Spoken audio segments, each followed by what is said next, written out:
রাজনৈতিক আইডেন্টিটি ছাড়া যদি কোনো শিক্ষার্থী এরকম বলে আমার সাথে বসাই দিবেন, তার কাছে আমি রিকমেন্ডেশন দেবো। আর কিভাবে করলে এটা পাবলিক সংগঠন বলে।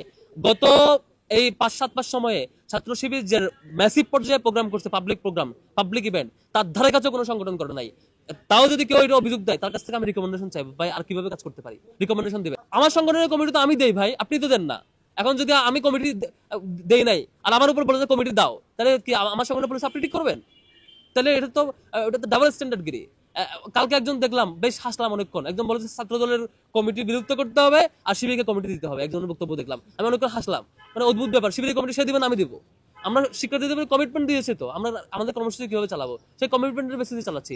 কারো বাইরের মানে ফেব্রিকেটেড প্রস্তাবনা, কারো হচ্ছে সাজানো গুছানো প্রস্তাবনা, উদ্দেশ্য প্রণোদিত কথার ভিত্তিতে শিবির চলে না। শিবির তার দলীয় নির্দিষ্ট প্রিন্সিপালের ভিত্তিতে ছাত্র শিবির চলবে এবং সেই কমিটমেন্ট অনুযায়ী শিবির চলছে আর কি। শিক্ষার্থীরা যদি না চায়, কোনো হলে শিক্ষার্থী, আমরা এটা বিপরীত মত দেখেছি, কোনো হলে শিক্ষার্থীরা বলছে যে আমরা কোনো ধরনের রাজনীতি চাই না হলে, কিন্তু সেবামূলক কর্মসূচি আমরা চাই। কোনো হলে কেউ বলছে আমরা এটাও চাই না।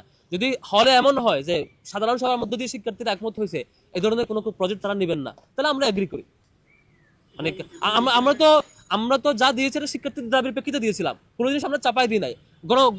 যেমন ঠান্ডা পানি কোল্ড ওয়াটার ডিসপেন্সার কবে দেওয়া হয়েছে, যখন শিক্ষার্থীদের রেসপন্স ছিল যে ভাই খুব প্রচন্ড গরম পড়ছে, এখানে ওই পরিবেশ নাই, আমরা আমাদের প্রতিনিধি টিম প্রশাসনের কাছে গেছে, স্যার আপনারা এটা ব্যবস্থা করেন, প্রশাসন বলতেছে ফান্ড নাই, তখন আমরা ব্যবস্থা করছি। তারপরে এইভাবে প্রত্যেকটা প্রজেক্টে যে কটা পানি ফিল্টার এইভাবে হয়েছে, যে প্রশাসন আমরা বলছি আপনারা এটা দেন, শিক্ষার্থীদের দরকার, প্রশাসন বলতেছে আমাদের ফান্ড নাই, কোথায় দিব বাবা। তখন আমরা শিক্ষার্থী হিসেবে চিন্তা করছি আমাদের তো অ্যালামনাই আছে, সাবেক অ্যালামনাইদের কাছ থেকে ফান্ড ম্যানেজ করে আমরা এটা হেল্প করেছি। এটা তো প্রশাসনকে আমরা এম্পাওয়ার করেছি তাদের কাজে, বিষয়টা এরকম ছিল। এখন যদি শিক্ষার্থীরা না চায় আমরা দিব না। অলওয়েজ আমরা শিক্ষার্থীদের পালসের প্রতি, শিক্ষার্থীদের সিদ্ধান্তের প্রতি আমরা কমিটেড। হলের অধিকাংশ শিক্ষার্থীরা যখন যেটা চাইবে আমরা সেই অনুযায়ী করবো, এটাতে কোনো কনফিউশন। শিক্ষার্থীরা যদি বলে এখন ফেরত দিয়ে দিবে। শিক্ষার্থীরা যদি চাই যে এখন লাগবে, আমরা চেষ্টা করবো হেল্প করার। শিক্ষার্থীরা যদি চাই তাদের লাগবে না, তাহলে আমরা এই কাজে এঙ্গেজ হবো না। শিক্ষার্থীরা যে কাজে যেভাবে এঙ্গেজমেন্ট চাইবে সেটা। তবে এখানে কোনো দলীয় এজেন্ডা বাস্তবায়ন করার জন্য কেউ যদি একক বিরোধিতা করে, সেটাকে আমরা শিক্ষার্থী হিসেবে বিবেচনা করবো না। শিক্ষার্থীদের সমন্বিত সাধারণ সভায় যখন শিক্ষার্থীরা যখন যেটা চাইবে পাশ হয়ে আসবে, সেটাই আমরা রেসপেক্ট করবো। কোনো আশঙ্কা আমি দেখছি না। রাতের মধ্যেই যেমন একটা কনফিউশন তৈরি হয়েছে, পরিবেশ তৈরি হয়েছে, এই পরিবেশ আবার এক রাতের মধ্যে সলভ করে ফেলা যায়। এটা প্রশাসনের হাতে আছে। প্রশাসন চাইলে এইটা সবার সাথে বসে একটা সমন্বিত সিদ্ধান্তের মধ্যে দিয়ে একটা সমাধানে চলে আসতে পারে। এখন এটা প্রশাসনের সক্ষমতা বা ব্যর্থতার উপর ডিপেন্ড করবে। রাতারাতি যেমন প্রবলেম ক্রিয়েট হয়, আবার রাতারাতি এটা সলভ করার মতো সেই ক্যাপাসিটি প্রশাসনের থাকতে হবে। কারণ প্রশাসনের ব্যর্থতার কারণেই এই ধরনের ক্রাইসিস তৈরি হয়েছে। আমি ডাকসু পিছানোর কোনো কারণ, কোনো উপলক্ষ বা মাধ্যম এখানে দেখছি না আর কি। ডাকসু অন টাইমে হবে বলে বিশ্বাস করতে চায়।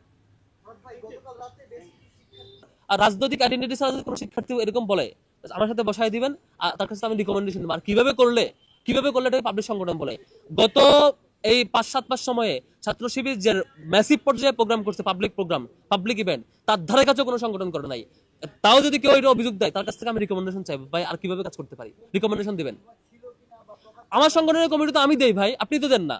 এখন যদি আমি কমিটি দেই নাই আর আমার উপর বলে যে কমিটি দাও, তাহলে কি আমার সংগঠনের পুলিশ আপনি ঠিক করবেন? তাহলে এটা তো ডাবল স্ট্যান্ডার্ড গিরি। কালকে একজন দেখলাম, বেশ হাসলাম অনেকক্ষণ, একজন বলেছে ছাত্র দলের কমিটি বিলুপ্ত করতে হবে আর শিবিরকে কমিটি দিতে হবে, একজনের বক্তব্য দেখলাম, আমি অনেকক্ষণ হাসলাম। মানে অদ্ভুত ব্যাপার, শিবিরের কমিটি সে দিবেন, আমি দিব। আমরা শিক্ষার্থীদের কমিটমেন্ট দিয়েছি, তো আমরা আমাদের কর্মসূচি কিভাবে চালাবো সেই কমিটমেন্টের বেসিসে চালাচ্ছি। কারো বাইরের মানে ফেব্রিকেটেড প্রস্তাবনা, কারো হচ্ছে সাজানো গুছানো প্রস্তাবনা, উদ্দেশ্য প্রণোদিত কথার ভিত্তিতে শিবির চলে না। শিবির তার দলীয় নির্দিষ্ট প্রিন্সিপালের ভিত্তিতে ছাত্র শিবির চলবে এবং সেই কমিটমেন্ট অনুযায়ী শিবির চলছে আর কি।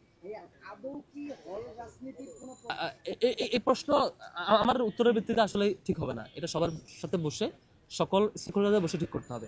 আমার একক রিপ্লাই, আমার অপিনিয়ন বলেছে একটু আগে, আমাদের কমিটমেন্ট বলেছে, আমাদের কমিটমেন্ট সেটাই আমাদের অপিনিয়ন। আমি মনে হয় আপনি শুনেছেন কিনা একটু আগে, আমি কমিটমেন্ট বলেছি। Thank you so much, thank you.